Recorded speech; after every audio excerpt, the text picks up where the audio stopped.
앞서 보신 것처럼 미국 트럼프 행정부는 전 세계를 대상으로 예외 없이 관세 장벽을 높이고 있습니다.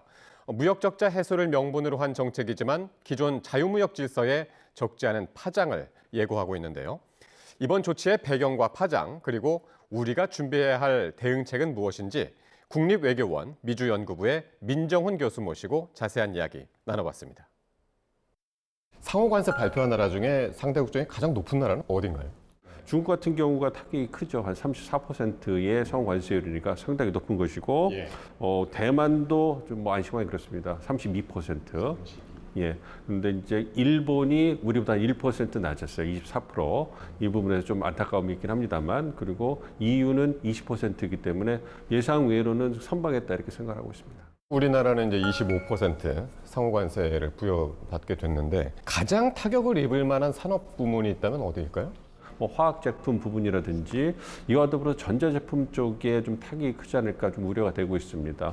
이번에 그 관세율이 센 중국 34%, 베트남 거의 46%, 그다음에 이러한 그 인도 같은 그 지역들이 있는데요. 아무래도 그런 국가들이 상호관세율이 좀 높기 때문에 타격이 있을 수밖에 없는 거죠. 그 국가들에서 이제 조립을 해서 들어가다 보면 이제 아무래도 메이드 인 뭐 중국, 베트남 이렇게 들어가기 때문에 타격이 클 수밖에 없는 거죠. 삼성전자 같은 경우에는 이미 단기적으로는 미국 시장에 들여다 놓은 그 제품들을 가지고 단기간 버티는 그런 그 전략을 쓸 거라고 알려지고 있고요. LG전자 같은 경우에는 아무래도 상대적으로 상호관세율이 낮은 지역에 생산한 제품들을 미국 시장에 우선적으로 공급을 해서 이제 우리의 새로운 정부가 들어왔을 때 트럼프 행정부와의 어떤 양잡성을 통해 가지고 어떤 관세율을 좀 줄이거나 어떤 그 유예받을 수 있는 전략을 통해서 단기간 대응할 그런 예정으로 보이고 있습니다. 미국 자국 우선주의, 아메리카 퍼스트 이런 것들을 외치고 있는데 이렇게 바뀐 이유가 뭡니까?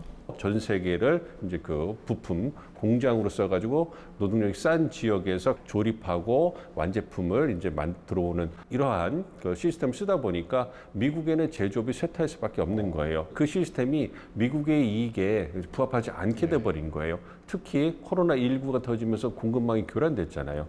그러면서 경제안보라는 것이 안보의 한 축으로 크게 부상을 하다 보니까 뭐 반도체라든지 배터리라든지 의약품 같은 이런 핵심 품목이 있어가지고 미국 중심으로 안정적인 공급망이 형성되지도 않고, 그리고 국제 통상 무대에서 미국의 이익이 더 이상은 담보되지 않는 이런 상황에 오다 보니까 미국의 태도가 변하기 시작하는 겁니다. 과거처럼 자유무역을 신봉하면서 가격 경쟁력, 비교 우위를 강조하면서 더 이상 전 세계를 시장으로 쓰는 시대가 이제는 이제 저물어 가고 있는 거죠. 러시아가 이 미국의 상호관세 대상에서 빠진 이유가 특별히 따로 있다고 보십니까? 전쟁을 수행하고 있는 러시아에게 상호 관세를 부과하는 것은 이중적으로 부담을 준다. 그래서 적절치 않다라는 미국 트럼프 행정부의 판단이 있었던 것 같고요. 제 개인적인 생각입니다만 현재 미국 트럼프 행정부가 러시아와의 관계 개선을 통해서 우크라이나 전쟁을 빨리 끝내고, 그리고 이와 더불어서 우크라이나 전쟁 관련한 경제적 이익도 담보하려고 하고 있고요. 히토류 같은 이 광물이라든지 재건 산업이라든지 이런 부분에서 러시아와 협력을 한다면 미국이 취할 수 있는 경제적 이익이 많기 때문에 그러한 부분을 고려해서 종합적으로 이번에 러시아를 상호 관세율에서 유예시켜 준 것이 아닌가 좀 생각을 하고 있습니다. 상호관세 도입하면서 특히 굉장히 충격적으로 받은 나라들, 전통적인 우방국들인데 말이죠. 이번 조치가 국제 무역 질서라든가 국제 정세에 미치는 영향은 어떻게 보시나요? 미국의 동맹 시스템이 과연 신뢰할 수 있는가, 이 부분에 대해서 큰 의구심을 제기해 주게 되는 거죠. 동맹을 유지하는 것보다 미국의 무역 적자를 줄이는 것이 훨씬 더 미국에게 중요한 이익이다 이렇게 보기 때문에 동맹, 비동맹, 경쟁국, 적성국 상관없이 무역 수지 규모, 적자 규모가 큰 국가들을 이제 우선순위에 놓고서 이제 때리고 있는 것이거든요. 이번 미국의 관세 정책을 한번 정의를 하자면 교수님은 어떻게 말씀하실 수 있을까요?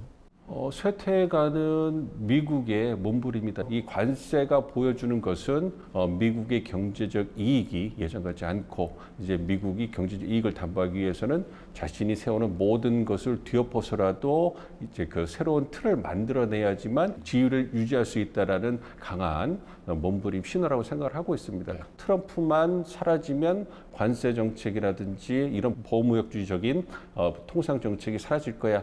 이러한 어떤 장밋빛 전망을 할 것이 아니라 그 기저에 미국의 힘이 쇠퇴하고 있다라는 부분을 우리가 보다 더 냉철하게 보고 중장기적인 그런 대비를 하는 것이 필요하지 않은가 생각을 하고 있습니다. 지금까지 국립외교원의 미주연구부 민정훈 교수와 말씀 나눴습니다. 고맙습니다. 예, 감사합니다.